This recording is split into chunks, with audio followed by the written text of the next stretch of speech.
He's 4 years old, soon to be 5. And it was a full 2 days for him. Well, actually, it is for any child. Those 2 days we call Christmas Eve Day and Christmas Day itself.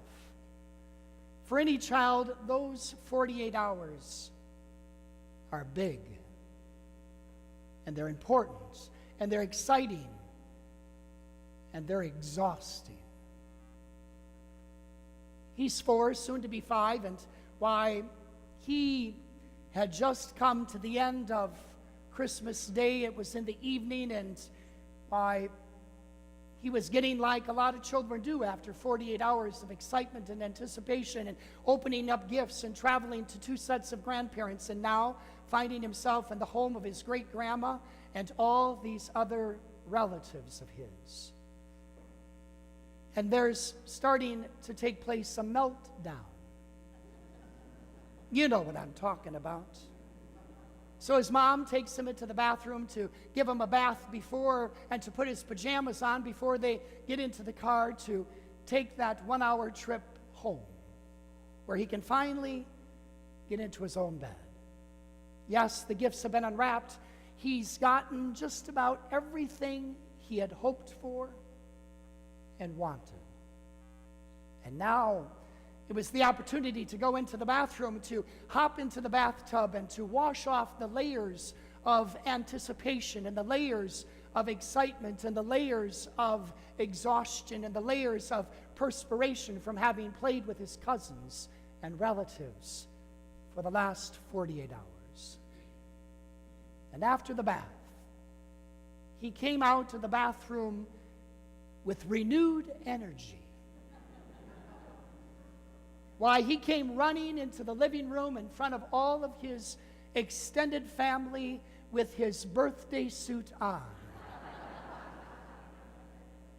And we were caught off guard, as you might imagine.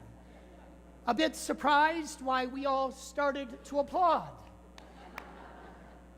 And he, you could tell, all of a sudden had this light bulb go on. He had realized he was not at home. For we were told later that this is a tradition of his. At home, every night after his bath, he takes off on his mother and he runs around the house in his birthday suit. Well, this time, he's done it in front of others. And you can tell the light bulb has gone on, and all of a sudden he realizes, oh my God, what have I done?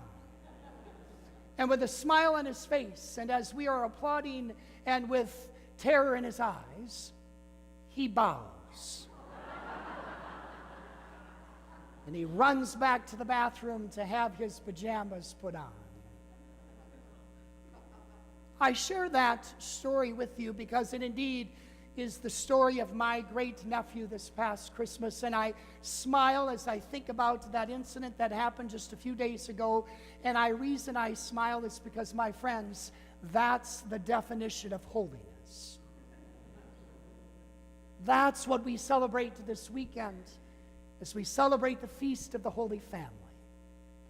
Holiness is not about halos.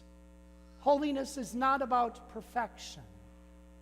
Holiness is about humility and honesty and humor. Holiness is about having the opportunity, even if it's just once a day, like my great-nephew, to be able to be himself, to be able to let off all of the layers of that stuff that is accumulated in our lives, the layers that we so oftentimes put upon ourselves and others might put upon us as well, those layers that prohibit you and I from truly being who God has called and invited and destined you and I to be, and that is holy and without blemish in His sight. But we're so afraid of that word. We're so afraid of holiness. We are so convinced that it's beyond us and above us and certainly not within our reach. We are convinced that we are anything but holy.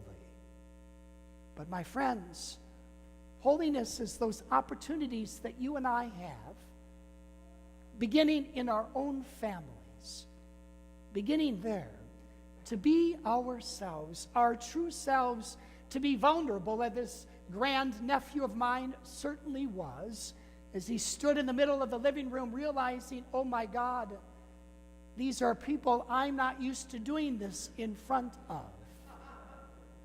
But nonetheless, he did. And while he might be traumatized for the rest of his life, his extended family will smile and will remember and will rejoice in the fact that he actually has invited us as a family and invited all of us to be that type of person. Open, vulnerable, receptive, eager, renewed, because, my friends, it's when you and I took that bath years ago at the baptismal font that all the layers were washed away from us. And yes, over time and over experiences, those layers have begun to accumulate again. But the beautiful thing is, because of that initial bath that you and I took, or actually our parents brought you and I to, because of that bath, why you and I have the possibility and the potential and the opportunity to celebrate who we are in the eyes of God. Holy indeed. So let us celebrate those moments in our own families, certainly moments of imperfection, moments where there's arguments, moments where there's disagreements, moments where there's joy and laughter, moments where there's accomplishments, successes, and failures. My friends, it is in all those moments that we have as a family, both to love and be loved, to forgive and to be forgiven. It is in all of those opportunities, in all of those moments, in all of those instances, that you and I are able to be what Mary and Joseph and the child Jesus were. Why you and I have the ability to be holy. Why? Because we are.